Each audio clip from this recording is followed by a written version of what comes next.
ముందుగా పూజ్యశ్రీ సంత్ దత్తపాదానంద స్వామి వారికి ప్రణామాలు. సభకు నమస్కారం. నేను పండితురాలిని కాను, సామాన్య పాఠకురాలిని. తెలుగు తప్ప మరో భాష నాకు తెలియదు. పుల్లెల శ్రీరామచంద్రుడి గారి వాల్మీకి రామాయణం, శ్రీనివాస శిరోమణి గారి వాల్మీకి వచన రామాయణం చదివాను. బాలల బొమ్మల రామాయణంతో పాటు మరికొన్ని రామాయణాలు కూడా చదివాను. రామకథ ఎవరు చెప్పినా, ఎలా చెప్పినా, ఏ భాషలో చెప్పినా గొప్పగానే ఉంటుంది, అందంగానే ఉంటుంది. అన్నిటికీ మూలం ఆధారం వాల్మీకి రామాయణమే, అందరికీ తెలిసిన రామాయణమే. అయినా శ్రీ స్వామివారు చెప్పిన సత్యార్థ రామాయణం వీటన్నిటికీ కొంచెం భిన్నంగా ఉంది.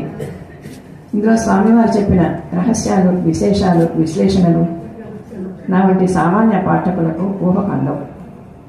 సమాజంలో రామాయణాన్ని గురించిన ఉన్న అనేక సందేహాలను ఈ రామాయణం నివృత్తి చేస్తుంది. చదువుతుంటే కొత్త కొత్త విశేషాలు తెలుస్తున్నాయి.